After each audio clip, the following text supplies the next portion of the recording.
Good afternoon. Welcome to Paraspar Talk, organized by the Office of Communication, Indian Institute of Science. Today we have a well-known author, Professor Peggy Mohan, who will speak on the topic In Search of Language X, Reconstruction of an Indus Valley Language. We welcome her to the Institute. Before we begin, a brief introduction of the speaker today. Professor Peggy Mohan is a visiting professor at the Ashoka University, Delhi. She began her life in Trinidad, West Indies, and earned a PhD in linguistics from the University of Michigan. She has taught linguistics at Jawaharlal Nehru University and Jamia Millia Islamia, among other institutes. She is the author of 3 novels, including Wanderers, Kings, Merchants, published in 2021, which won her the Mathrubhumi Book of the Year award. She has contributed to reputed publications such as the Economic and Political Weekly, IISc Quarterly. Professor Mohan has dabbled in cartoon animation, produced a television series in Hindi for children, and taught music. So she is a multifaceted person. We request Professor Mohan to deliver her talk. Right. I think this works well. I thought that since you are a research institute, that maybe I should share the journey rather than only the results. And why did I decide to work on something like the Indus Valley language? It takes me back to, when I first started university, and it was 1973, 1973 in the West Indies was the time when all of a sudden people were looking at Creole languages which we spoke, which we thought were just bad English, and then suddenly we go into university and say, these are interesting hybrids which tell of our history of the Caribbean in terms of West Africa being there as a grammatical bedrock of the language, and yet we have European languages on top. And how did these languages come into being? There are all kinds of thoughts, like from us having special access to the genetic code in making languages, which is of course ridiculous. We knew it even then. But so I came from a very different source of linguistics, where in the beginning of our career, we were pushed into studying hybridization of languages which had mixed in recent history, recent enough to be all on record. We knew at what time the British were where, we knew at what time the Dutch were where, we knew which slaves came from which part of Africa, and then we could compare the languages. So suddenly we had a model of hybridization, not a perfect model, but a notion that languages came from more than one strand. This is missing in a lot of American, European, etc. linguistics, where people had a very patrilineal idea that this language came from Sanskrit, but nothing else. And that if Marathi looked different from Bengali, it must be because different Arya came into the area. There's no notion that there might have been local people and that they might have had a role to play in this. So when I came first to the University of the West Indies and studied Creoles, I was also studying French, Spanish. I had done Latin all my life, and I saw differences between French and Spanish, Portuguese, and Latin. I mean, a lack of cases, a lack of various features that were old and classical. And I came to India and I found in exactly the same way that the North Indian languages resembled each other to the same degree as the Mediterranean languages, and differed from Sanskrit in exactly the same way that French, Spanish, Portuguese, Italian, Romanian differed from Latin. And something was going on which was very familiar, which had a sniff, a whiff in the air of the Creoles, which we were not allowed to talk about, because Creoles were little African people on slave estates, and it just showed that we were one step down from modern Western linguistics, which did not even address these things. So it was part of the linguistic literature to talk about hybridization and Creoles, but a lot of the philologists, the other linguists who looked at language change, didn't address it as a model. And this was very important, because if this is my initial way of looking at language, it took me years to get the courage to say, could I start applying this model to the situation in India? And could I perhaps improve the model because there are certain things that are wrong with it. Because Indian history is not of slavery, it is not of chaos. So what actually is the process by which the modern so-called Indo-Aryan languages came into existence? And then, after that, I started looking, what are the things in these languages that do not come from Sanskrit? Just like what are the things in French, Spanish, Latin, Romanian do not come from Latin? Can you minus that? And what do you start to get? Okay, look at this. Here's the Sanskrit word for house is graha, and its locative case is grahe, right? You have a case ending, a similar case ending. In Latin, is the same a ending. But in Hindi, you have the word ghar, which looks like graha, doesn't it? Outwardly, you can see it has come from that. But the way in which it's put together is not with a case marker. It's put together with a invariant particle, a postposition, may. May does not change. It's not that every class of noun has a different way of making the locative case. It's a separate word, and the closest thing you can see to explain how it works is Tamil. Veetal, right? Il can change to yil, but that's a phonological change. So here you see that Hindi has got its operating system that is similar to a Dravidian language, but its outward skin, the words, have been taken out of not Sanskrit, because it's not graha, but a prakrit, a local prakrit. So you're seeing already a model that is familiar from the Caribbean of case going, various things going, and an operating system that was older, still being in existence, onto which new things are grafted.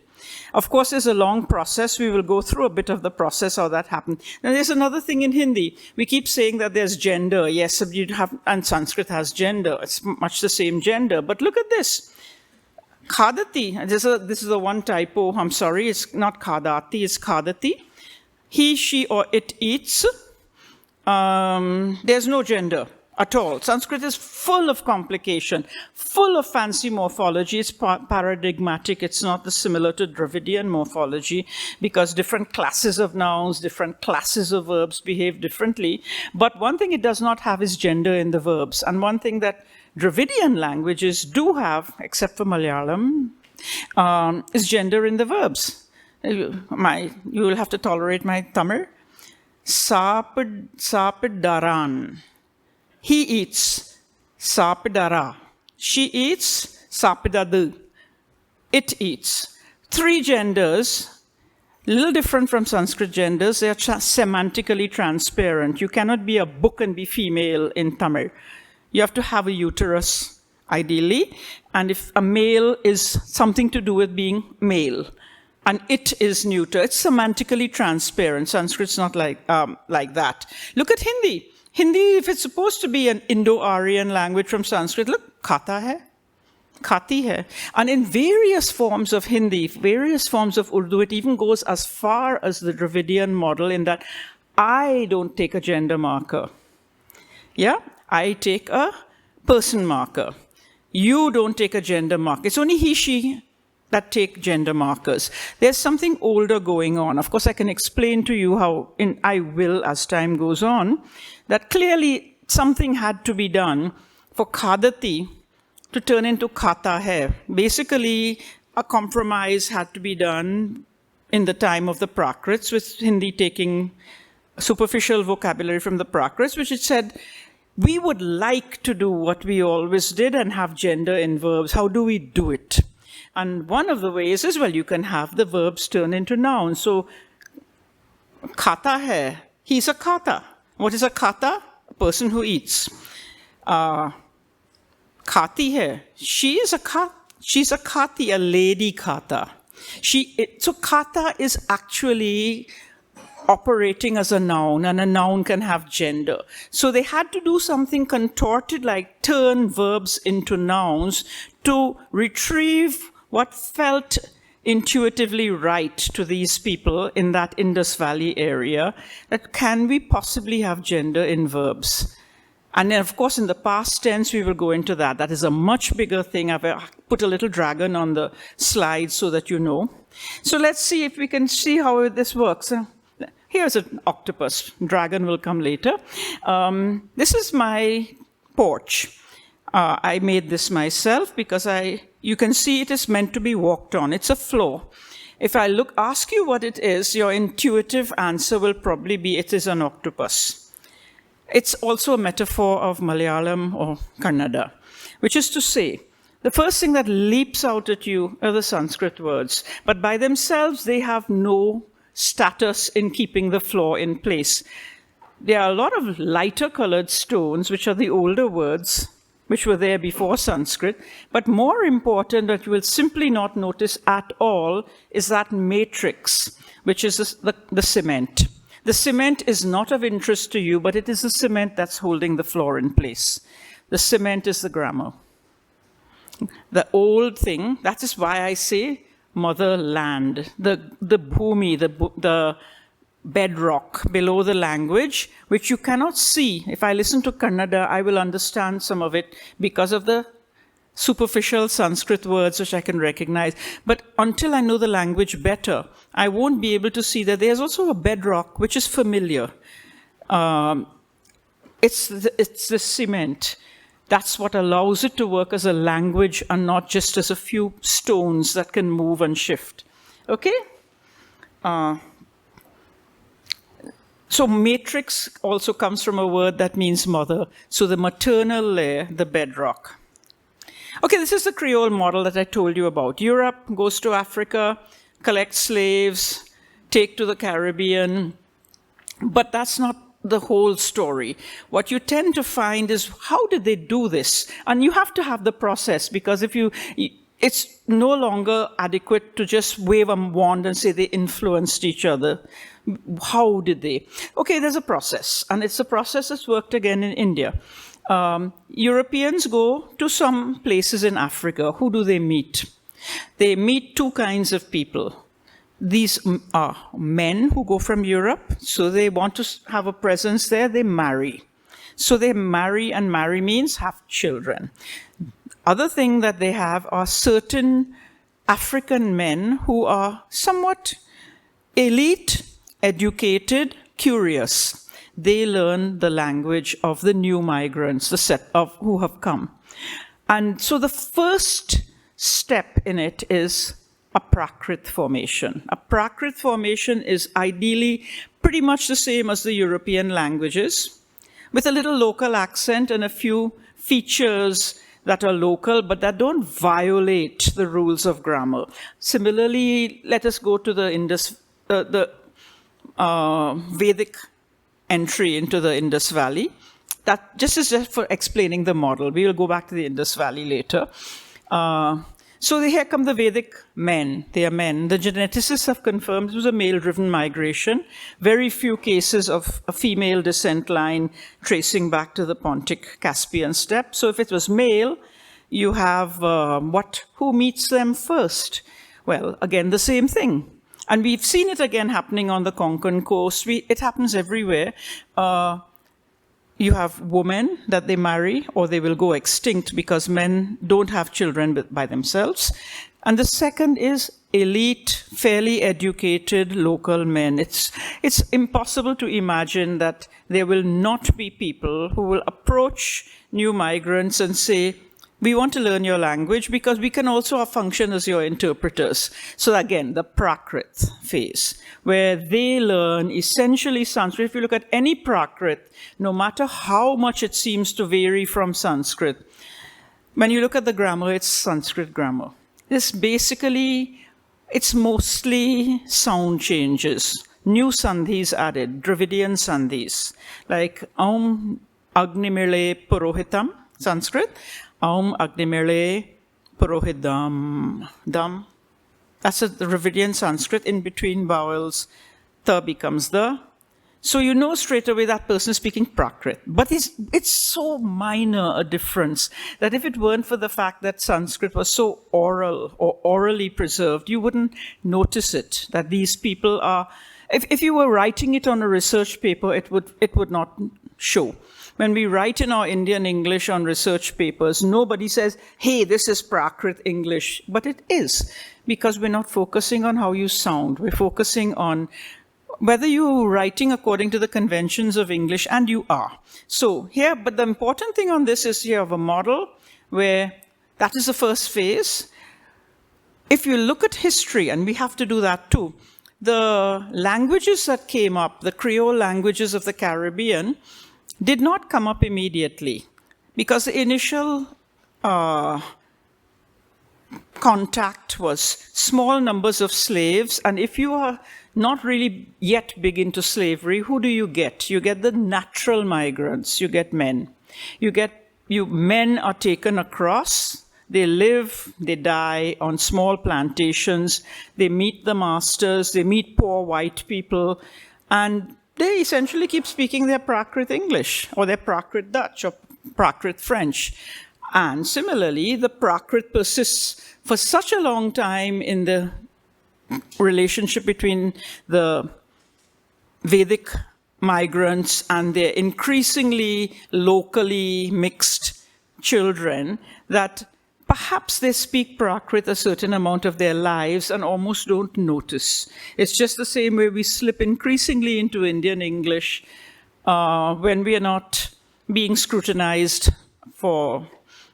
as academic writers. So here we get this model of so eventually, let me get it back there. So when do we get these mixed languages? Not immediately. Eventually, when slavery becomes a very big thing, they start adding one element that they didn't add before, and that is women, because women create natural increase. The other thing is huge industrial-sized plantations where people know they are there and will never go back and will never meet the masters themselves.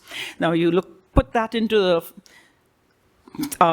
framework of the Vedic migration into the Indus Valley, and you know that increasingly as these people stay and they are not going to go away, local people who are not related to them, not genetically descended from them, had initially nothing much to do with them because they're farmers or whatever, begin to adopt their words. And they know that, again, like in the slavery situation, this is going to be forever. These people are not going anywhere. They are the new power elite, and we will slowly, perhaps very slowly, absorb their languages. In Creole situations, it happened late and fairly fast. Maybe this happened over centuries in India. So this is to give you a model that you have the initial settlers, and this is not just the Vedic people, it's the initial Dravidian contact in the Indus Valley.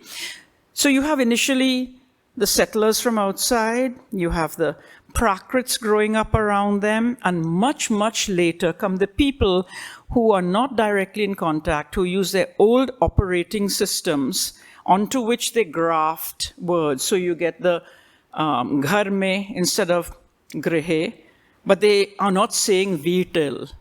So you can see from that the kind of process that eventually happens when what I call the little people who are not directly the migrants, when they start making their languages. So here we see the two strands. The vocabulary, which is a superficial layer, comes from the paternal line, so hence the term father tongue, right? And the grammar, which is almost unconscious. It is a utilization of the old operating system with some small changes here and there, but that goes into a detail. What kind of things can be adopted? Like gender could be adopted. Sanskrit gender got adopted. In the East, I'm not going into the East on this one, but you got a lot of Southeast Asian features coming into languages like one in particular, into languages like Bengali, Assamese, Oriya, or the languages of Bihar and Eastern UP. So, but some things can sneak through. But mainly from the male migrants, you get what I call a sperm donation of vocabulary. And the women incubate the life form. And since the men do not go away, their words begin to trickle and move further. Okay, quick, going back. This is the first Indians. I'm showing you the first Indian migration out of Africa, the first migration, human migration out of Africa. We have a line up into the Sinai. That does not count. Any migration before the migration, the southern route into Indus Valley and onward, doesn't count because they are not related to any human beings still in existence. They went extinct. So that doesn't count.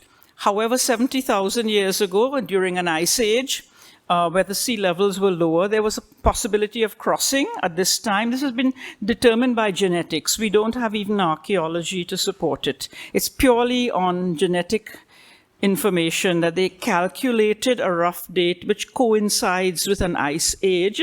And maybe I made a mistake. They probably could have crossed at Bahrain. And they went into the Indus Valley and they found India to be populated with hominids, but not Homo sapiens. It took them, now we're talking about 65,000 years ago. It took them quite a lot of time to prevail over these people, probably exterminate them. That's what they must have done. And move on also, almost very quickly. In fact, I have a slide? I might have a slide here showing them going onwards to Australia via New Guinea.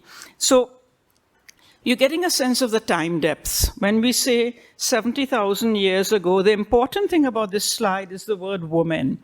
This is the only major migration into the subcontinent that brought women, right? So in the case of all the others, you will find them to be male-driven, because I'm sure there must have been people coming in all in between, but the genetic record doesn't point them out that there were major influxes between 65,000 years ago and 9,000 years ago. But that's a huge amount of time.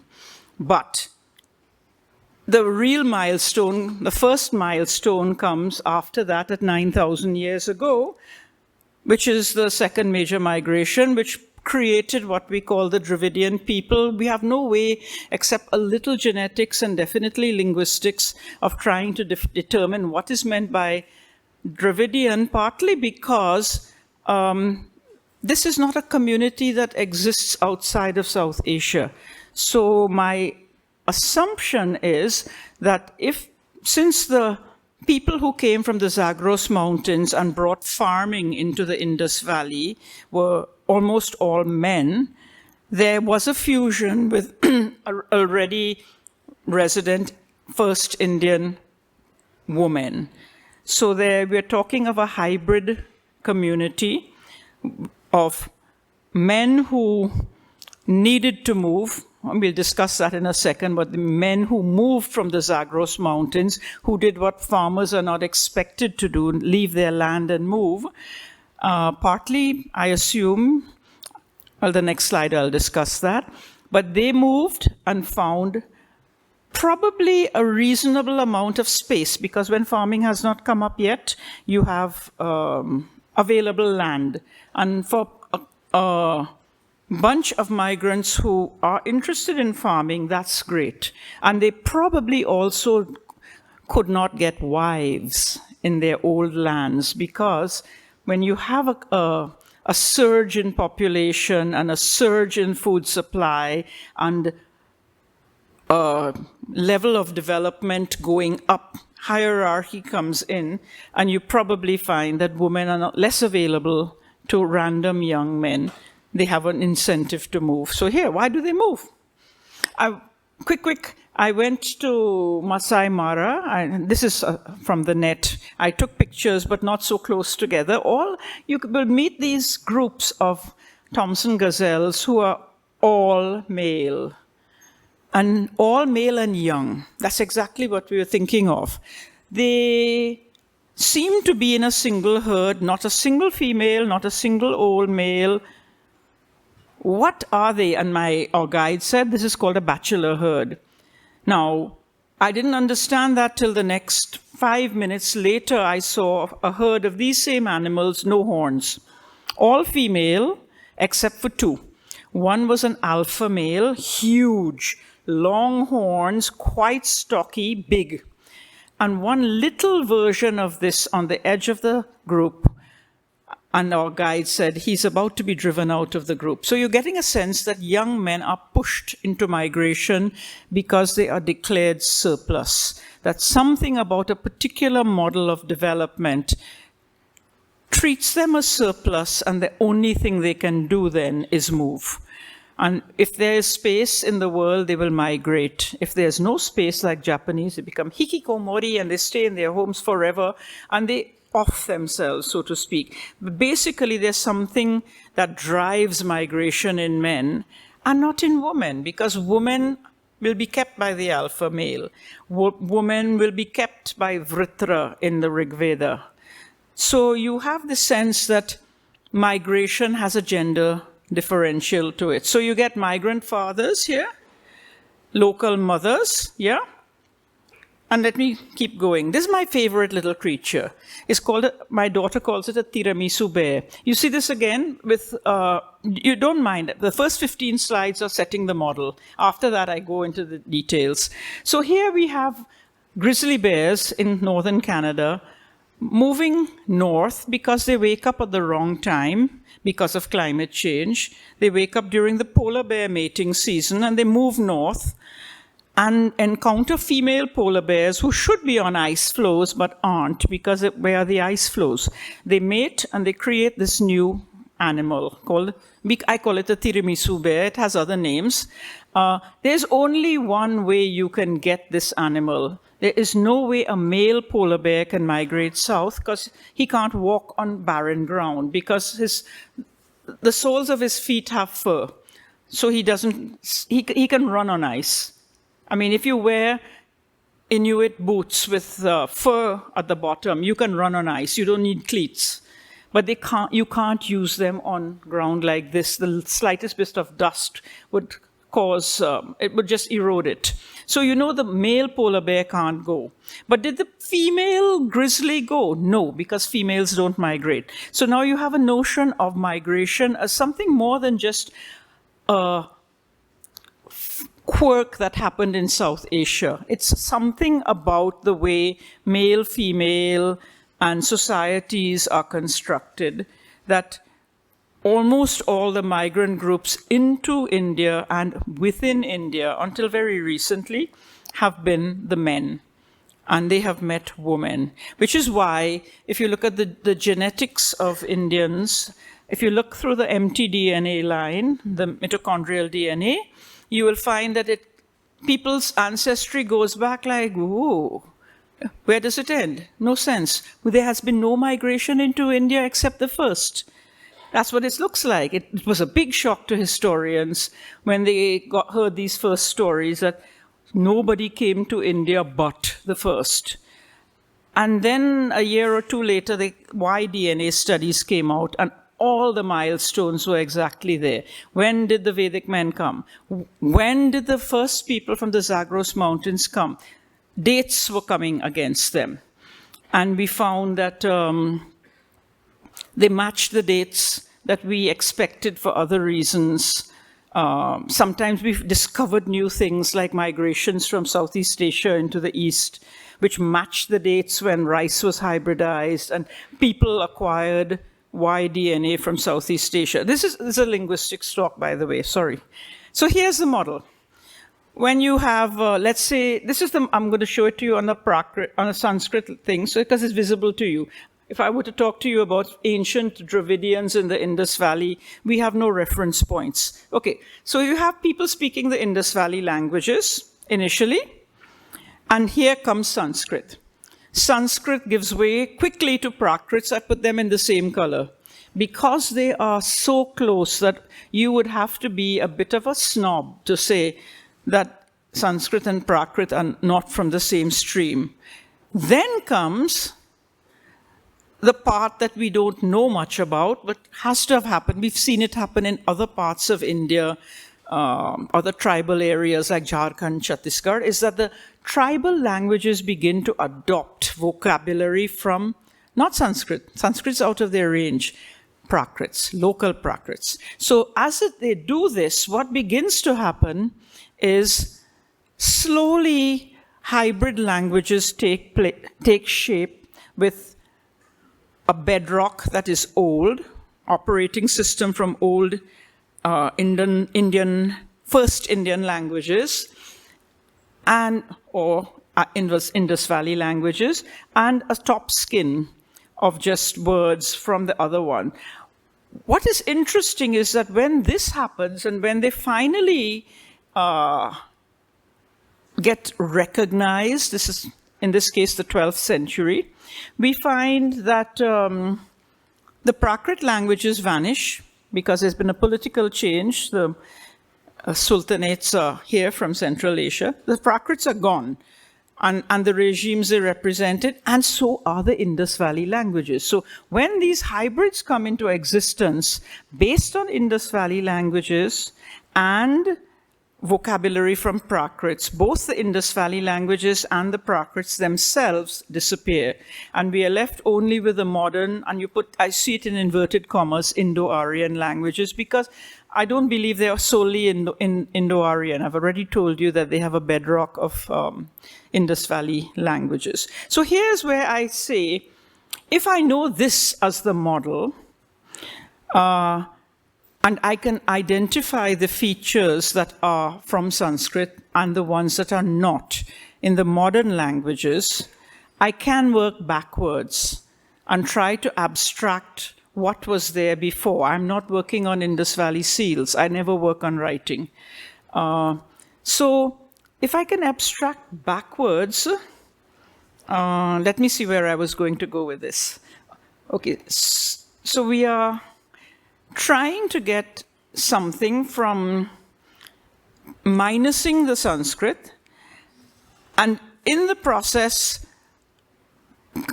develop a model of how things compromised and what were there for the likeliest older forms. If you had an excavation of a body from an old tomb, you would not expect to see the flesh, would you?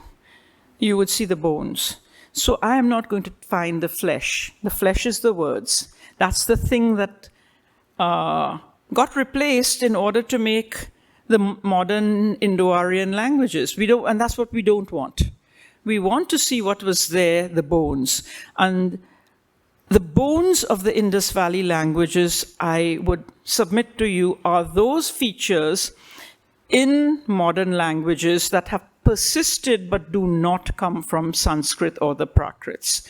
And since the languages that existed in that area immediately before Sanskrit and the Prakrits, so the Indus Valley languages, I would assume that it is that family. First, let me say it's a family, because if there are so many Dravidian languages in South India, a similarly large place as the Indus Valley, and much worse connectivity, there could not have been one language. However, from what we see looking at these bones, we find that the internal structure, the grammars, the operating system seems fairly consistent over the area, the way it is over the entire Dravidian South. Little differences. Some Telugu may have 2 genders, Tamil may have 3. Those are not major differences. The fact that they have gender and that they manifest in verbs is more important. Okay? So that's how I'm going. Now, here we go. How do you get this replacement happening? Here, this is an example from Jharkhand. It's a language is called Mundari. It has a feature which is it is from East Asia, Southeast Asia, where, as in Assamese, as in Bengali, you can't say 3 children. It has to be 3 something children. So they have their old word that they have used. Chinese has 500 of these. In Japanese, there are about 500. You can't say 1 Toyota. You can't say, what is one? Ichi Toyota. It has to be Ichidai. There's a special one for cars. It is such a new, living and growing feature in East Asia. But it came into India at that time in the eastern part. So here they have this feature which is it's called numeral classifiers, where the gender marker of a sort goes onto the number and not onto the verb or the adjective. So, api horo honko means 3, and horo is like Jonna, John, Hong, ko is a plural marker. Tribal languages are not simpler, huh? They're more complicated, if anything. 3 children. But they have an option in the same tribal language, not speaking, to say, teen jana, Hong ko. So if you're going to say jana, you would have to use the Indo-Aryan numeral teen. So here we see a rare example of what we have hypothesized for the Indus Valley, a substitution of vocabulary still in progress in the East, where these old tribal languages still exist. They don't in the Indus Valley, right? Now you get this kind of thing. So these are the languages. Nepali is a kind of a complicated thing. I should have probably given it a different color, but it is definitely part of this Indo-Aryan group. So is Sinhala. I mean, forget that. Okay, now how do you find the features? Okay, you look at things in the sounds and the grammar. Sounds means there will be certain sounds you can expect that are unique to South Asia. Certain features which are not only unique to South Asia, maybe unique in both cases to the migration out of Africa, the first migration out of Africa. And perhaps not solely Dravidian, but they could also be Dravidian. So what are these features? Here's sounds. Ter, der, ner, la, and in the Northwest, sh. You don't get this in the South. Ter, der. I haven't said ter, ter, because that's getting into Sanskrit, right? Ter, der, ner, la, and sh. Forget ra, that is a long story, and I don't know how old it is. So, every language from the Northwest started saying Punjabi, Gujarati, Rajasthani, Marathi, Kannada, Malayalam, Tamil, all, and of course, to a certain extent in the outside this zone, has ter, der, na, and la. They are almost like a genetic marker of the Indus Valley to south expanse of territory. You will get and in Andaman languages. You'll get and la in Australian Aboriginal languages. You get and in New Guinea, Central New Guinea, the first peoples. You will get in the eastern area from the Hindi zone. Hindi has ta and da, and it will pick up erna, but not as a phoneme. It can come before, like dant. It will come before a t, right?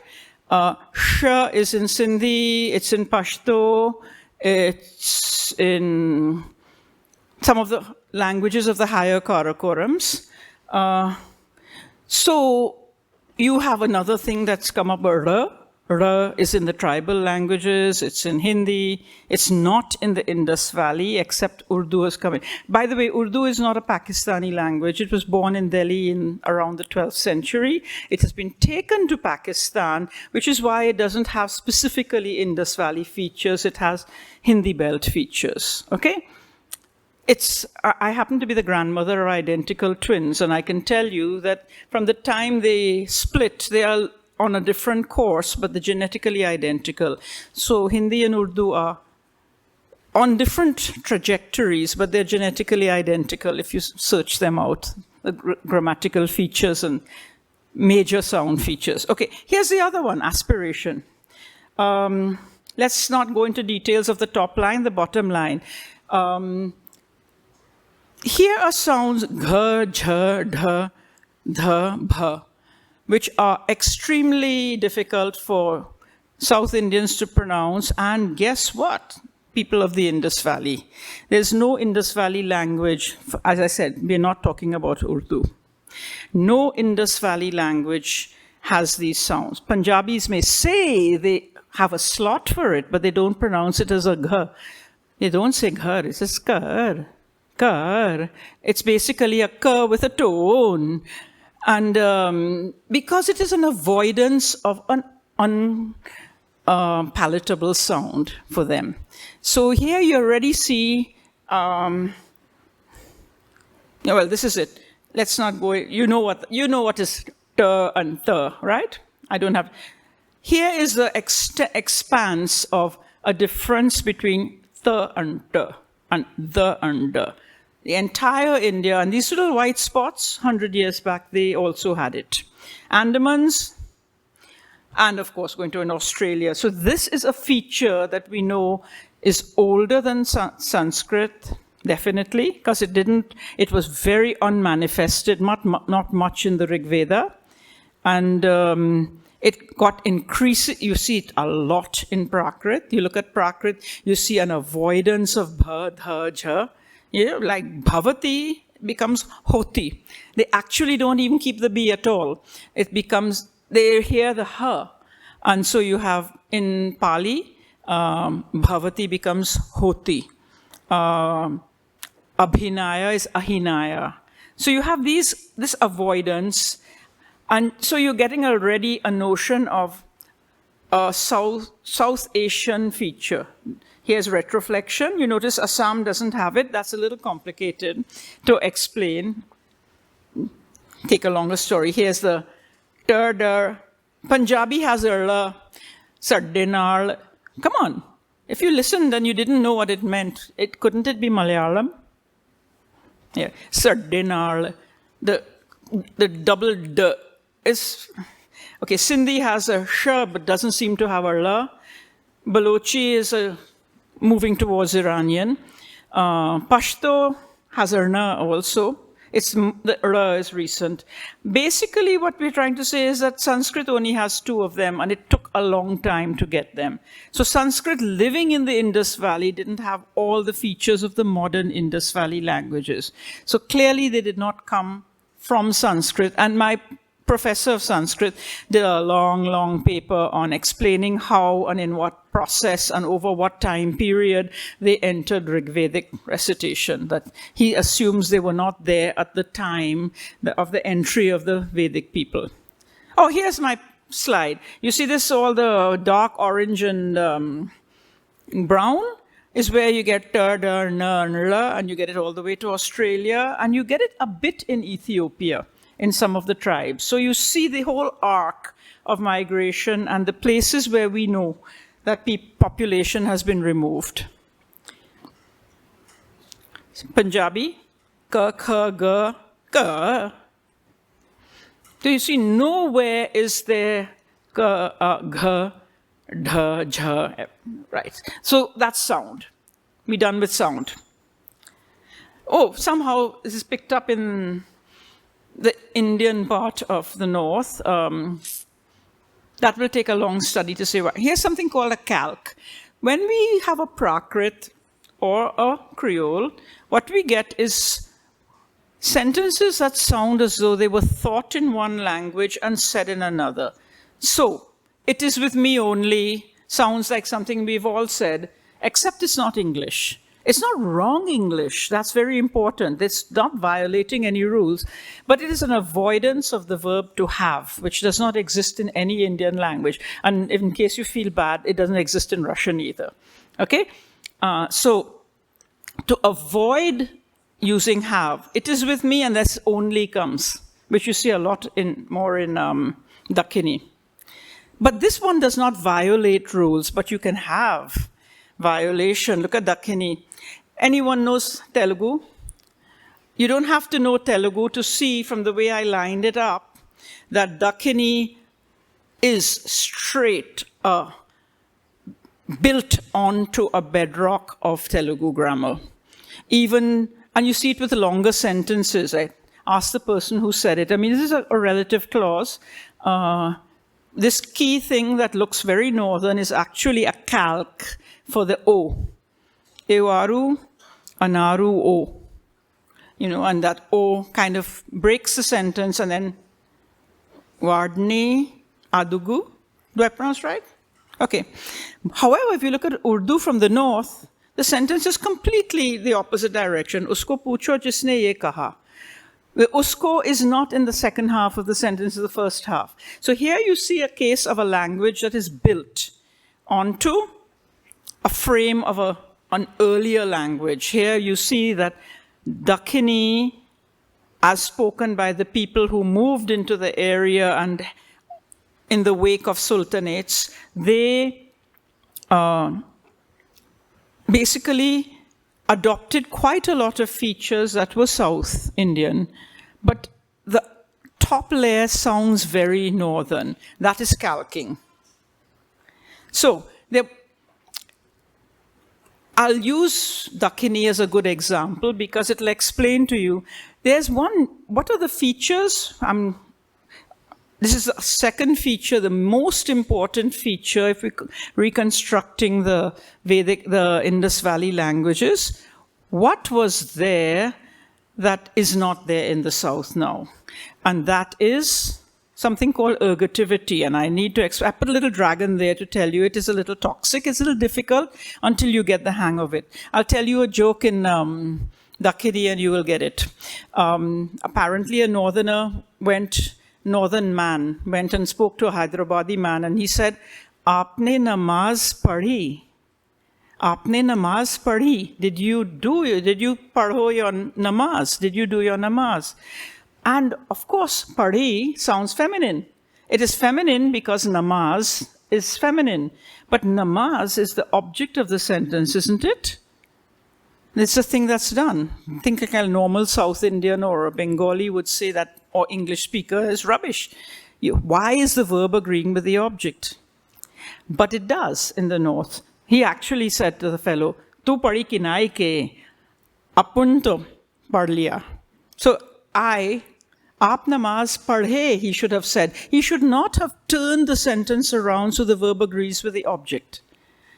But it agrees with the object when you have this ne thing in the sentence. Main ne khana khaya. Rather than, I know in my dialect, which is not from Hindi, hum khana khaili. We do not have ne at all. This is a very Indus Valley feature where, how do you explain it? Let me see if we don't.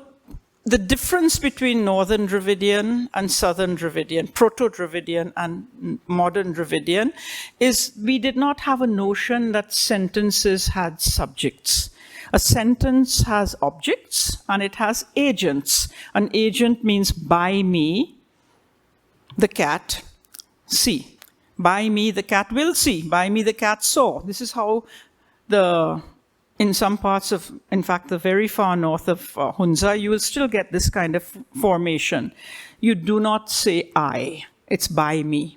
You'll see all the Ashokan pillars, it's by me. By King Piyadasi, my mind is wandering, but always the first line of every Ashokan inscription has this, by me, this was caused to be written. In the modern Indian language, North Indian languages, you don't get it everywhere. You get it only in the past tense. Now, how do you dissect that as history? That there is a mediation of the earlier language, Indus Valley type languages of grammar, and prakrits, which are saying you have to abide by our rules. And abiding by our rules means that you can't have a Dravidian verb stem. You have a past participle, which is immediately passive, and therefore you can't say saw, you have to say seen. So by me, cat seen, and cat seen, seen is an adjective which goes with cat, it doesn't go with I. You can even take out by me, Billy dekhi. Me is no longer the major thing in the sentence. So this is something that goes back to those times. I should spend a minute or two. Let me see where this is going. Okay. Why is this the case? Remember, we are talking again about male migrants and females from the area. We look at the entire Pakistan area and we find all the languages, with the exception of Brahui, the Dravidian language, have this feature. And even a language high up in the Karakorams, which is called an isolate, Burushaski. Now, how would Burushaski, a language like Burushaski, have survived? Imagine that the people coming in were male migrants. How did they perpetuate themselves? They took local wives. They kept the most exotic pieces of the octopus on their language, but the wives were allowed to influence certain other things. Burushaski, against all odds, has ter, der, and sh, and ch and j. It has a feature that is not, it could not have had previously before it got to the Indus Valley. We know there is some leakage from the Indus Valley women that they married. Okay, so we can use all the modern languages, all the bones in the modern languages, including this language far up in the Karakorams, which has t and d and has this feature, to triangulate backwards and try to guess at what was there before. So this is my method. Let's see. Okay. This is the only area you'll get varieties of this feature by me. And the important thing is that variety is correlated with it being a center of origin. Once you get outside this area, you just do not see it at all in South Asia. Here, the only thing that is causing the variety is the different ways in which they accommodated the rules of Prakrit. Okay? If I'm getting confusing, I'm so sorry. It's a terrible thing. You can look at, okay, verbs and gender, you see. We discussed this before. Let me see how I can start pulling this together. So what are the features I looked at that are not from Sanskrit in the modern languages? Full retroflexion, ter, der, ner, la. Possibly the la, if we're looking at the Harappan area, was probably there. It is hard to imagine it came in later into Punjabi. So ter, der, ner, la. Maybe sh, because sh even found its way into Sanskrit. There seems to be a th, k, ch, th, p. In even our tribal languages of the East, in Andaman languages, many Pakistani languages have it. It seems like a possibility that it's not as forbidden as in, say, Tamil. Yeah? All these languages have in common no voiced aspirates. There's no gh, jh, dh, dh, and bh, which matches to South India, but doesn't match to other parts of North India, which I would guess is a recent innovation because of a different accommodation over time to Prakrit and to Sanskrit.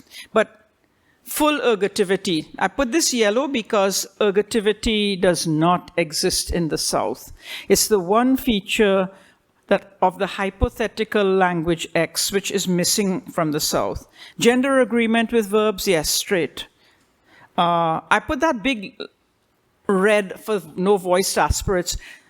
I should not have put it for this audience. All the things with no marking are going to be common to languages of the South and to the Indus Valley languages, and not to Sanskrit.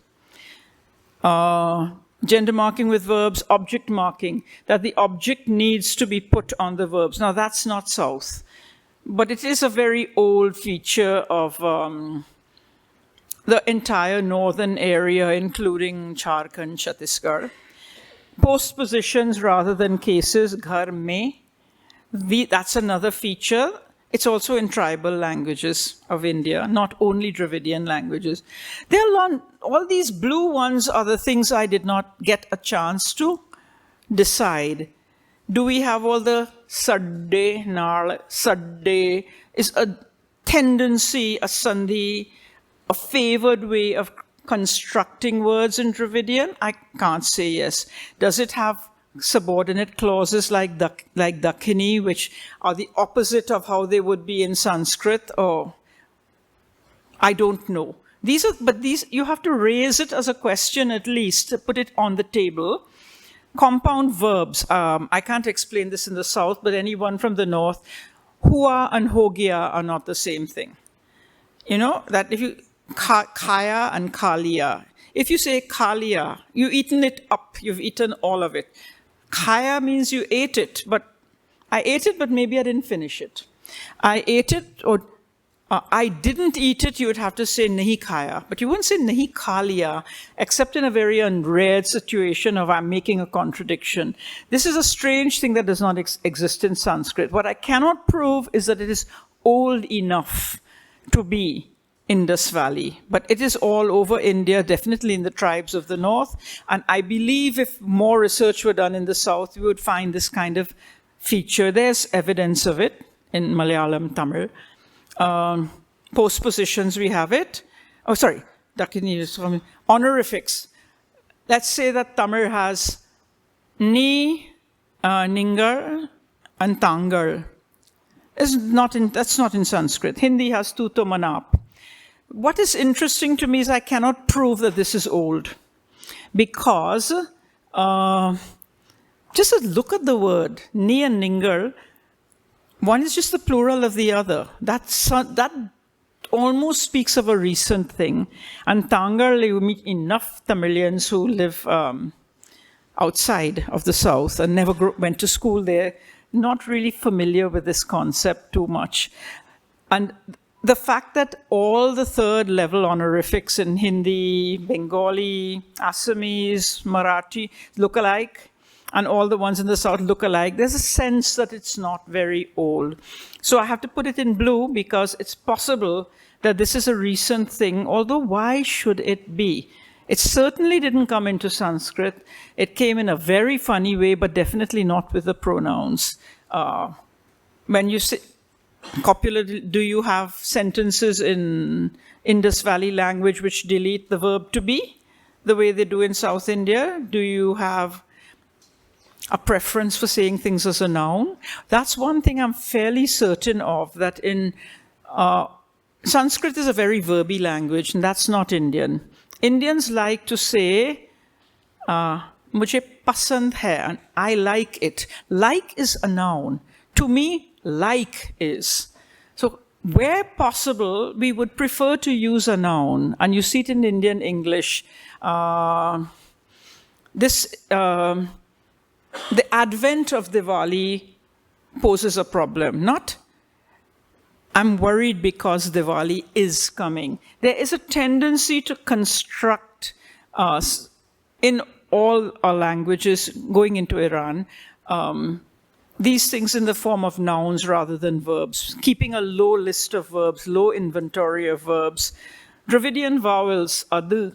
Is this something that could have been in the Indus Valley language? Put it on the table. I can't prove it. I don't know. But the point is that here's how we look, and having gone through all the torture I put you through earlier, now you're at the list that what could be the kind of bare bones of an Indus Valley language? So you're seeing this retroflexion, maybe some th, p, down the line, agreement with verbs, that is what drove it into Hindi and Punjabi and Pashto and all these languages. I'm imagining object marking was there. So you're getting a sense of the features that one would have used. Do you want to go into, this is a recap.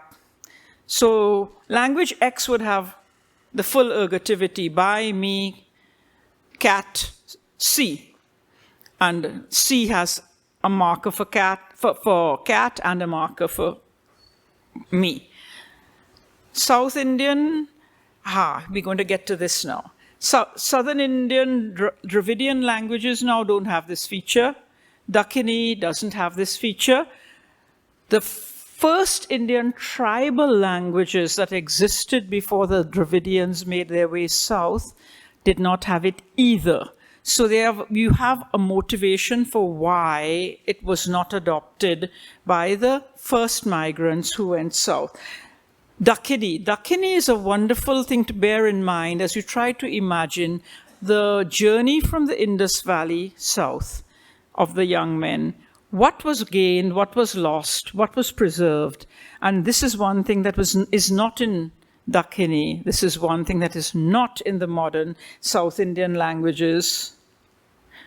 It ends somewhere in the southern part of Marathi. Let me not get into the next one, but here's the thing that now, how do we estimate that, how do we imagine what the journey south was like? We don't have historical information. We don't have genetic information because all we know is close to 50% of the genetic makeup of a lot of people in the south and a lot of people in the north into the Indus Valley region is Dravidian. But when you try to probe further and say, is there a difference? 4,000 years is not enough to generate small haplogroups. Basically, it can tell you that both seem to have up to 50% of Dravidian heritage. Many people, tribals don't have it, and some people in the north may not have it as you move further to the east. So they can't help us. All we know is that they're guessing as much as we are when they try to tell you that they left 4,000 years ago. I'm quite sure that young men have always been traveling. They have always been going south, so we don't have archaeology, we don't have history. Archaeology is not giving us full answers. But we don't have linguistic data, but we do have one thing, a model. A model which, if you compare the situation with Dakkhini, you see a migration of men south, which initially had marital arrangements with local women, and then other tribal people around who are not linked to the migrants, adopting the words and the language changing at that point. And this is what I see as a possibility to explain that one major point of difference between northern Dravidian languages and the southern ones, the northern being the proto-variety in the Indus Valley. Now, I suspect this is my last slide. And I think I may have confused you more than I confused students this morning because I brought in a lot more things. But you can ask me questions, and I think this is the right time for you to do that. Yeah? I'm just imagining from the look on your faces how much more needed to be explained. Okay.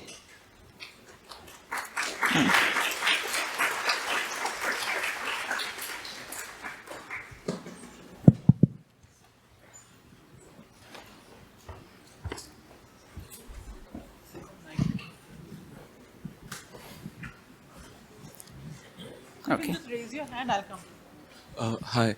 There are quite a few questions that I have throughout the presentation. I need to hear you clearly because the minute you wave your mic, my bad hearing is going to come in the way. Okay, come closer as you talk also. Oh, all right.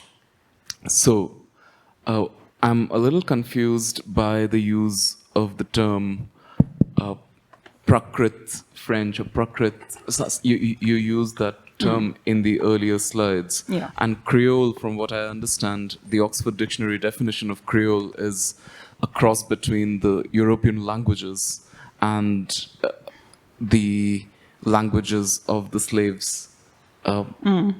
So when you use the term prakrit, or even in the Indian context, when you use the term Indo-Aryan Creole languages, I'm a little confused by that. Can I take your questions one at a time then? Yeah. Because I will forget what you said before. This is my model, that earlier people said there were pidgins and then there were Creoles.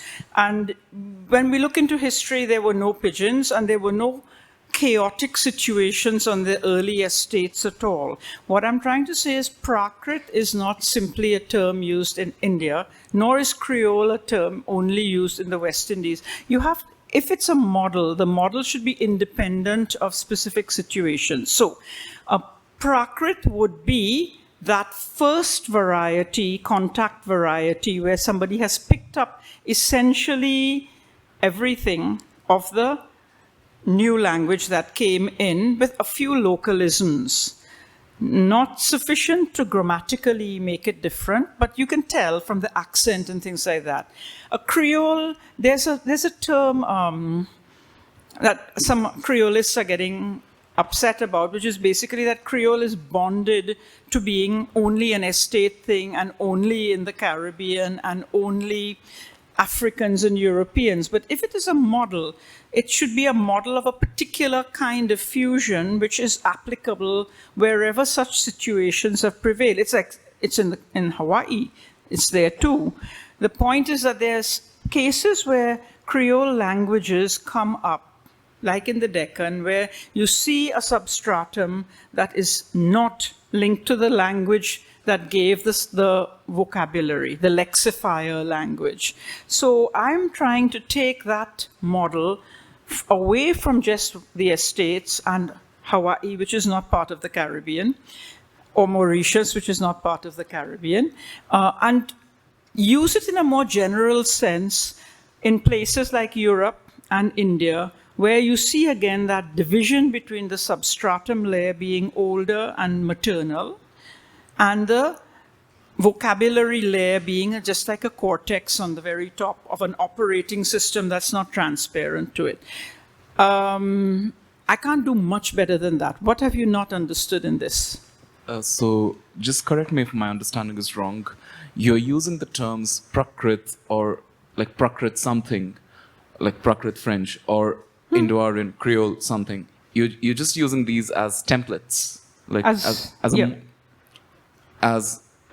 exemplifiers to denote. The second thing that I didn't really understand is that the Europeans are migrating to North Africa, to these new colonies, and these are essentially male-driven migrations. North Africa? You mean Algeria and so? Is that what you're talking of? West Africa. No, West Africa. Okay. All right.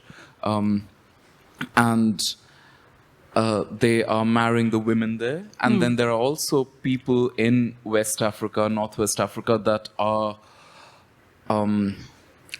interpreters. The intellect or the elite or the curious people, as you said. And what kind of languages are they really learning? Like, is it Portuguese? Is it Dutch? Is it French?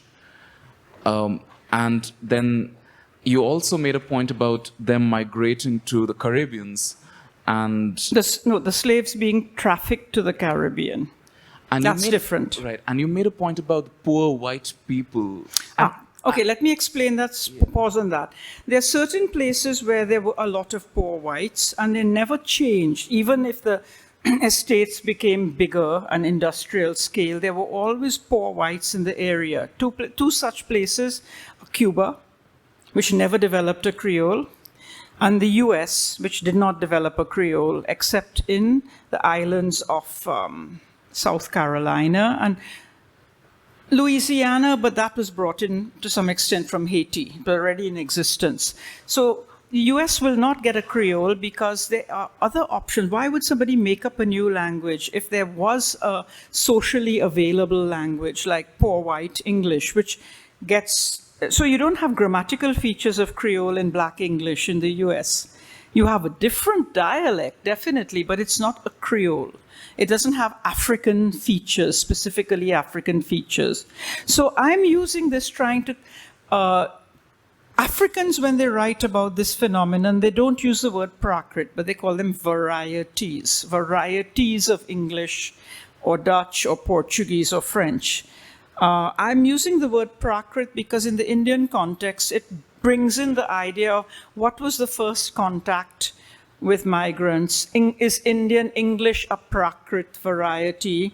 Because the Babu English is not grammatically different from regular English. It's just obviously quaint and different in localisms, but we never developed a Creole of English. That could come, but we will see.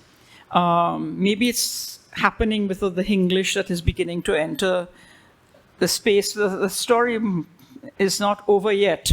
So I'm using prakrit because I'm positing a difference in the model.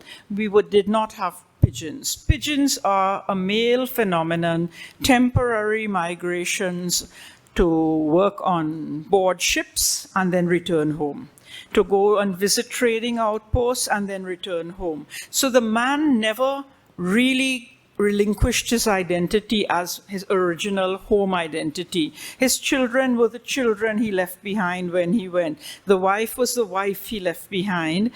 So, and pigeons cannot have offspring because they're male solo phenomena. There are no women and no permanent settlement, and there's no passing on to a new generation. However, having said that, pigeons look a lot like Creoles, and it's enough to confuse anybody. If I listen to a Nigerian talking, I can sometimes be confused enough to think he sounds like a possible neighbor of mine in my island in Trinidad. They sound alike, but they're different in important ways. Pigeons don't seem to obliterate the other local languages around them, whereas Creoles always replace. They replace, the prakrits are gone, the Indus Valley languages are gone, whatever else was being spoken is gone. Whereas in pidgin-speaking societies in West Africa, the West African languages are quite safe, and they live alongside them because this came up as very much a second language, nobody's first language. You learn it, but you don't switch your whole life into it and your children's lives. Okay, next question, Mohan. Yeah. Thank you for sharing very interesting work. So my question is, could you throw a little bit of historical light on the development of the understanding of Indian languages and how whether this is radically different and so on, because I'm totally from outside linguistics. So how different is it from the prevailing or accepted theories? And what led to this difference? Is it the accumulation of studies of small languages, or is it the genetic studies from outside of linguistics? Or is it the perspective coming from Creoles? Could you say a little bit about it? Genetics came in quite late, and to my shock and to their shock, seems to line up very well in terms of our conclusions. How did these languages come up? In the Indus Valley region, one is left to speculate because all the original Indus Valley languages are gone. I imagine that they existed later than we think, because these new modern languages, which had the fusion of old operating system and new vocabulary, started making their appearance around the 12th century. The 12th century is quite a while from the time of the end of the Indus Valley civilization. Huge amount of time in which these languages could have been spoken in slightly outlying areas. They could have been mutating, absorbing new vocabulary. There was a long process, which we still see happening in Jharkhand, Chhattisgarh, where modern languages are giving vocabulary into these languages. So I don't know what others have generally said. They have basically been focused on things like Upper Brahmish and so, and I have a problem with that, because anything written in South Asia is going to be automatically an elite language. An elite language is going to pull itself away from the features that we still see in the modern languages, because they only started being written and coming into prominence in the 12th century, right? On all this time, you essentially had, and I'm simplifying it, we had leadership that lived their lives in various prakrits across north of South Asia, and Sanskrit remained in a frozen form. It did not change. So you had Prakrit-type kingdoms like us now, speaking in English and a foreign language, and the people of the hinterland X'd out of our conversations. And at some point, the Prakrit led empires were pretty much ready to crumble, but nothing was knocking them down. So all we know is that the emergence into the sunlight, into literature, into the royal courts of the modern languages coincided with a change of regime, which is the Central Asian sultanates from Uzbekistan. And later on the Mughals came, but that was later. So they did not make these languages, but they did give space to them suddenly as worthy of being literature, worthy of being in the royal courts. So we have to speculate on what was happening all the time in between. I don't know if I'm answering your question, because nobody else has tried to see it as two-stranded development. There have been all kinds of attempts to say, well, you know, there were different Arya, and that's why the languages came up differently. And I'm probably one of the first saying it's two-stranded, and that there is a place in this for the Indus Valley languages in that part of India, and a place for the Munda-based languages on the east. Have I got your question right? Yeah, thank you. Yeah. Yeah, namaste. Certainly it's a thought-provoking session. Who is this? Yeah. Yeah, certainly it's a thought-provoking seminar or session or talk or whatever it is. But see, I'm not a linguistic, more on software background, but we are more interested in languages per se also. But whatever you were telling, like this one Indo-Aryan or people migrated from Africa kind of thing. If you see, if you talk to the pundits or the scholars of the local, Vedas are fully matured languages, which is not done by any human being actually. It is called Apaurusheya. It is all which is heard by a special kind of people who are called Rishis or whatever it is. And such a highly matured languages are when it is there. And in between, you were telling certain things. This word was not there in Rig Vedic period, Yajur Vedic period. First of all, there is no period for the Vedas only. People say that it is the eternal kind of thing. So, and on the contrary, on the other side, if you see, whatever you were telling, like people have migrated from Africa kind of thing. If you take the present day situation, you don't see whatever cultural activities are there in India. In Africa, no traces is there actually. No At least trace of some what? kind of traces should have been there, right? There's no trace of India in Africa? Oh. You don't see the Vedic culture or whatever it is, whatever we are rich in culture. You don't see practices even till date, whereas it is in a very high state even today in India. But these things, it confuses a lot actually.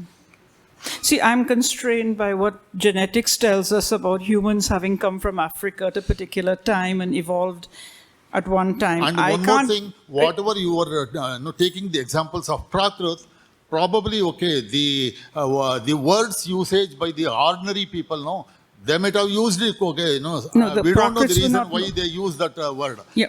Actually, we should take the usage of all these words, how it migrated or how it evolved kind of thing, from a literally, the scholarly people, if you take, probably some kind of consideration we can give. Otherwise, just imagine a case, if anybody takes the present day usage of the present day generation, English, down the line, 500 years down the line, if somebody takes it, horrible English, we are using. We cannot take the present days, current generation people who are using the English as the base for the study for some other thing. Even emojis are people are using. Yeah. We cannot extract any meaning out of emojis and For the in interest of time, I would request everyone to keep your questions short and crisp, so that we can accommodate everyone. I can't comment on something that is completely based in. At least can you can I, give some kind of but I really would. I'd like to finish before everybody walks traces out. in the African region. Yeah. Okay. Excuse me. Yeah. Firstly, I would like to begin with that comment about English being a Creole is something that I wanted to bring up. So thank you for that. My first question is, when you are talking about reconstructing language X, is it the language brought by the first migration? Is it the No. Is the language family, or is it after the Zagorosi migration? After Zagros, because and obviously it would have a lot of features of first Indian languages. If the model is right, the highly agglutinative structure of most languages in India goes back to that. And we don't know what exactly was the contribution of the Zagros people, most probably vocabulary, but there isn't a vast difference between what they made in the Indus Valley and what we see in other parts of the north and onward. Yeah. Yeah, so following up from that, what evidences other than genetic do we have for the Iranian steppe migration happening when it happened? One of them is obviously genetic because it bolsters it, but linguists have been giving a date even before of about 3,700 years ago for the very first Rig Vedic composition as opposed to recitation.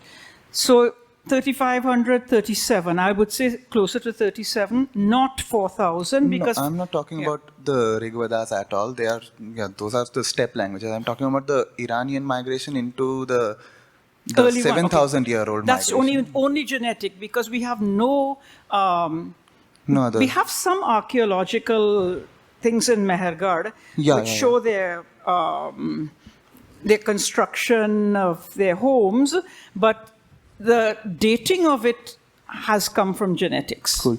Also moving on, the migration of this language family, the language X formed in the IVC, is something that gave rise to both the Dravidian and the Indo-Aryan, so to speak. Is that what? Indo-Aryan is just used as that thing against which I do the minusing. Yeah. If the modern languages contain features of both, how can we minus out the contribution of the Sanskrit prakrit combine, and then you get to the things that perhaps link up across that area, entire area, not visible in the east, and some of them visible in the south. Yes. So so it's a different approach by looking at grammar rather than Indus Valley seals or things that we can't find like words. Some people do look at words in the Rig Veda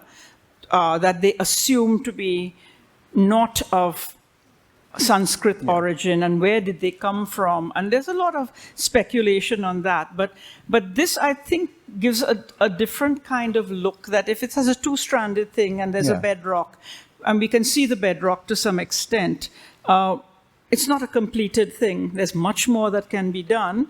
But I don't know if it will, in the end, tell you the words, partly because words change and words differ over a long expanse of territory like the Indus Valley.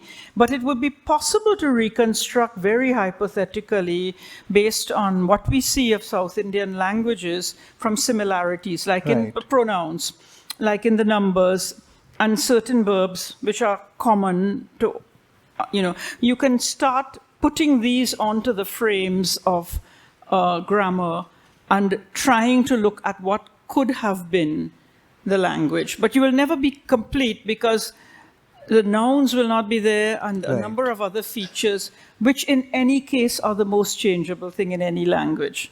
So the substratum part, just last question, the substratum part, languages that we classify as Dravidian today and Indo-Aryan today, according to this hypothesis, share the IVC substratum. Not all of them. The ones in the east don't.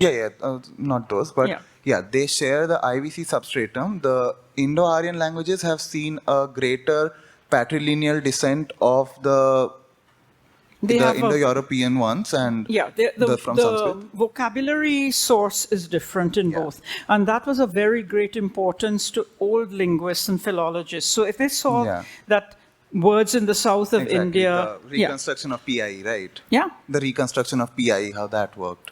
No, I'm not talking. They did that also, but Yeah. what I mean is within India, they found it possible to differentiate the North and the South in terms of vocabulary, Right. but they didn't look beyond that to see that, or they didn't have a notion that vocabulary is extremely changeable and replaceable, and that perhaps under the influence of kingdoms, not just Brahmins, but kingdoms in the Indus Valley area spreading across the north of India, there would be an incentive to replace the old vocabulary. Yeah.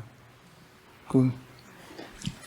Madam, your work is highly interesting, and I have few questions. One is, suppose if your migration assumption is complex, how it would affect? That is one. How is what?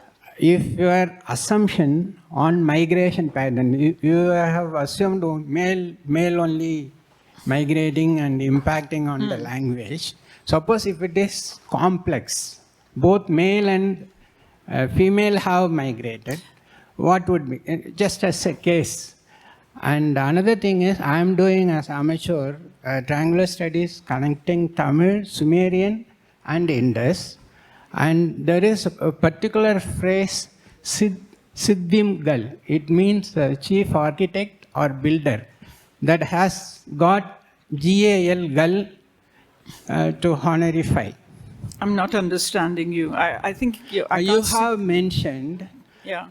You don't know that in Tamil there is a word ni, ningal, tangal, ending with GAL, Gal. That particular syllable is found in Sumerian with the same meaning. Could be, I don't know. No, I know that. I'm telling you. Okay, it's Sumerian. I do triangular studies connecting Tamil, Sumerian and Indus. Okay. So for your kind information, I am putting it to you that it is very ancient, let us say 5,000 years old. If you look from the Sumerian angle, that I am putting you that input to you. That's all. Okay. On the other side, by the way, other side, the complex migration, I have a question to you. Okay. How it would affect your results? Yes. I am an old person. I will forget what you asked if I don't get to answer quickly. My interest in saying that it was a male-driven migration is what the geneticists have said. I actually did not know until I read those papers that you could tell the difference in the different descent lines in this way. So that is one thing. And your comment about Sumerian, I don't know what the whole story is, but Sumerian also is one of those languages which does not have subjects. It has agents, like ancient Indus Valley language, I hypothesize, had, and modern languages of the area. We don't know what the connections were. We would like to know more. And I don't discount it at all, but I need to work on it myself to see. Yeah. So we take just 3 questions. Sure. So I'm sorry if this is going to be a very theoretical question. And you did say that you don't work on inscriptions. No. But a thought that came into my mind was, since you were describing this subtractive process in order to understand what the grammatical structure of this ancient language may have been, would this, part of hypothesizing and over time understanding better this hypothetical grammatical structure is we have hypotheses of how words inflect. For instance, how verbs in some of the examples that you stated are altered by the object and not by the subject. Or both. And sometimes both. So once we have a minimal set of hypotheses, my question was, yes, there's a lot about the actual words that's missing. As you said, for instance, we have no idea about the nouns. But would this model at least be able to shed some light on the process of decoding the inscriptions. The reason I ask that is because I used to be very interested in code breaking at some point of time. And repeating patterns reveals a lot of information more than one expects. And so my question is, do you anticipate this assisting in that project? Well, I just went to the Institute for Mathematical Sciences in Chennai. They think it could. They think that I have something to add to what they're doing. They have worked and tried to prove at least that it falls into the class of natural languages, the kind of distribution of symbols. They too will have a problem making that final leap to what is the sound and what is the meaning. And I have a different approach, which basically says the meaning, I'm not looking at that, but that the words perhaps are changeable, but yes, there are inflections that I would expect to be there. By the way, I have someone I know who is from Chennai originally. When he went to Japan, he used to find that he had to explain technical things. And if he didn't know a word in Japanese, he just used a Tamil word. And it worked because the Japanese just thought it must be a technical Japanese word because the operating systems were close enough that you could slot in Tamil words. I slot in Hindi words easily into Japanese because for some reason which has nothing to do with genetics, the languages have similar operating systems. Not the same as Chinese. So I'm not worried about words. If we took modern words and put them into that old system, you would get something. But as to make that big jump from what we know of the codes and where which way it's aligned, which symbols seem to go with which other symbols, and so I don't know if we can go all the way. That's the problem, but maybe I can't see it yet.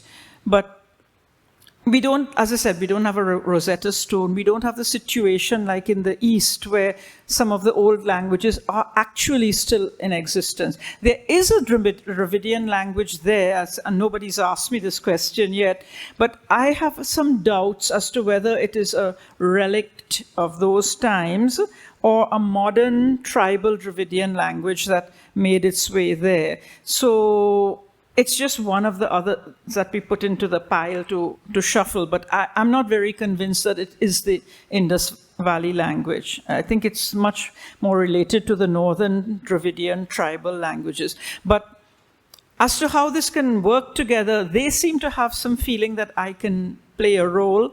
I'm not seeing it very clearly yet, because I think we're working from opposite ends of the spectrum.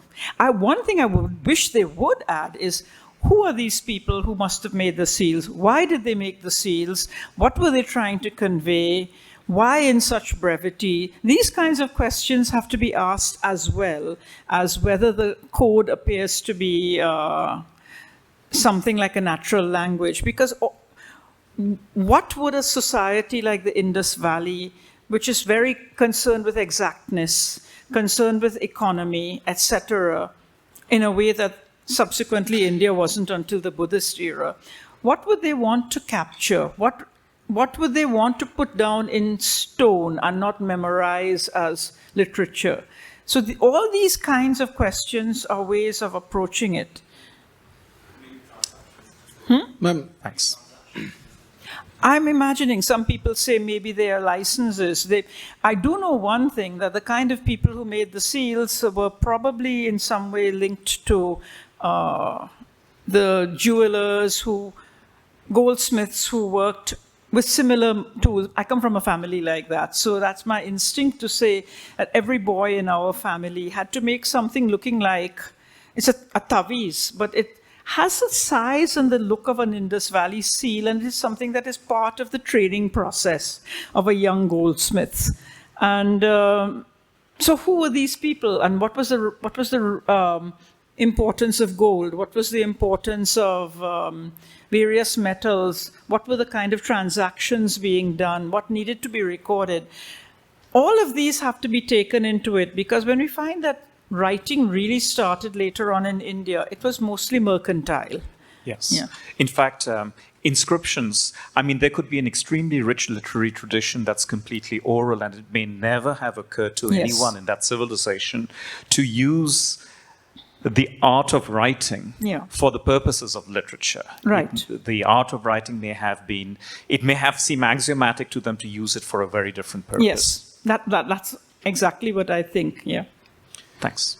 One quick question. I mean, the entire research of yours, would it be different, or would any difference come into your research if you were to say that there was no migration at all?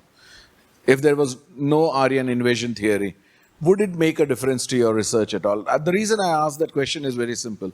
You know, from Sri Aurobindo to Bal Gangadhar Tilak to Stephen Karp to, all of these people, Michael, all of them have written that there was no invasion, and they have proven it beyond doubt. And in fact, if you read those books, they have gone into great detail. And there have been seminars on this part. So would it make a difference to your research is the question I have. If there Whether were never was any migration? if there was no Aryan invasion at all, and there is no Aryan Dravidian.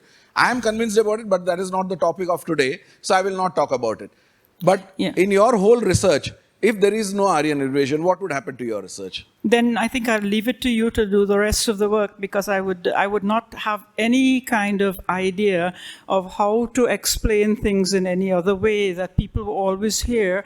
I would have to find a way to explain that Icelandic people came from the Indus Valley, where people were speaking Sanskrit. They do not have the M haplogroup in their genome, nor do anybody outside India but gypsies and NRIs. There are various things that become a problem. The fact that we look and we see a direction of lava flow inwards going down to Maharashtra, and we see it going across, still continuing up into Sikkim, into Nagaland with Nagamis, and the Nepali going into Sikkim. We're seeing a direction of flow which is inwards rather than outwards. And India was never a place from which people left. It was a place to which people came. So, and if you dispute the idea that humanity started in Africa, then we really don't have a basis for conversation. Okay. Probably the reason I said that is I went to Burzom, To? which is in Kashmir. Okay. Now we have those relics, and it is the Britishers, while they were here in 1890s and around the 1900s, wrote about the fact that the population which was there and which were, Homo sapiens, are much older than Africa. It's not my writing, so don't hold me to it. You can go back and read about it. These relics are available. All the samples are available in the Delhi Museum.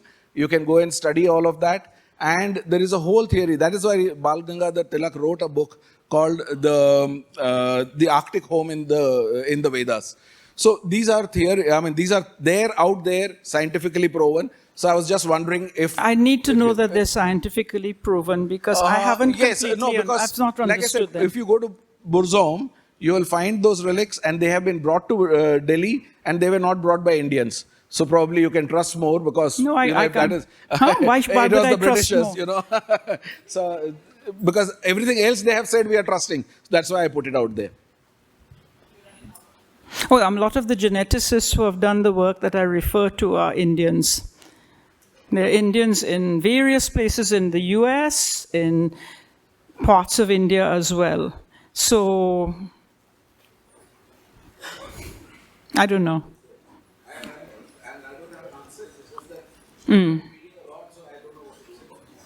Okay, is there another question? Yeah.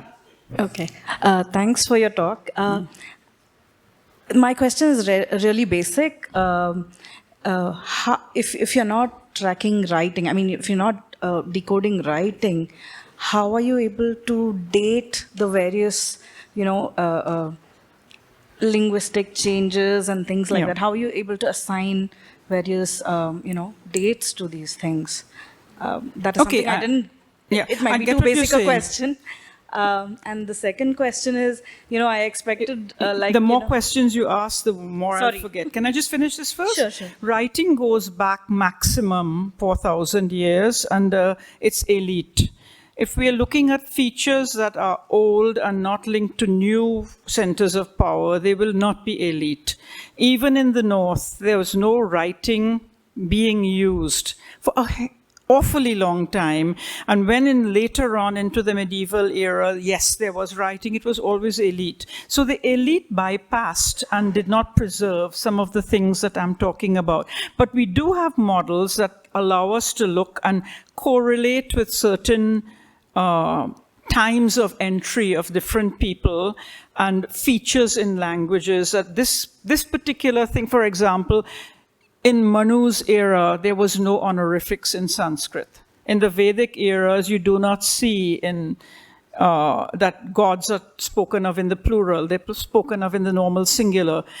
So you can compare these kinds of things and get approximate dates. When did this particular text in Sanskrit come out, and with a new feature, which was unusually, they're quite late, and that's not late enough. That's not enough to go back into prehistory, like when you want to talk about the Zagros people or the people out of Africa 70,000 years ago, you have to look at very basic bones in the language. And when you see, for example, that in Ethiopia, Indus Valley, a little less in the north of the Munda zone, Andamans and the Australia, you get variants of ter, der, ner, and maybe sh, maybe not. You have a pattern. And you know that if Australian Aborigines have it as well as Indians, that pattern is not linked to a time of writing. It's linked to an era before Dravidians were created in the Indus Valley. And we're talking 65,000 years, 55, we don't know. The geneticists give that kind of time frame. We're talking of 9,000 years for the first influx of Zagros people. So you know then that it is a pre-Dravidian feature. That's the way I tend to work on these things, okay? The last Next. question. Yeah. So I expected some kind of an answer on the last slide, but it seemed like more questions. Yeah. Do you think we'll ever hear the sound of this language X, or we'll never know what it sounded like, but we'll only know the bones? You'll probably get a reconstruction. I think one can sit and do various things, but we would have to do what we do in linguistics, put an asterisk in front of the words, quite possibly a word like, what's the word for I, which is similar to in Tamil and Kannada, nan? Something like that probably was there, but not likely to be a much more sophisticated word, which would vary from language to language. And we would have to put an asterisk in front of it and say, maybe this was there. But maybe, like modern Dravidian languages, modern tribal languages, modern most Indian languages, you have a pro-drop rule, and it didn't need to be expressed. Like if you say, I eat in Tamil, you don't have to say I, because it's implicit in the verb ending. So these things I can expect there. But you like to have an answer, but the question is to think of where that answer could come from. Maybe there are Elamite texts which give a few things more. One would have to look at all of those. And as somebody mentioned, the Sumerians, they have little references to words that had come to them. The notion of the word meluha has only come because it was written somewhere outside of the Indian land space.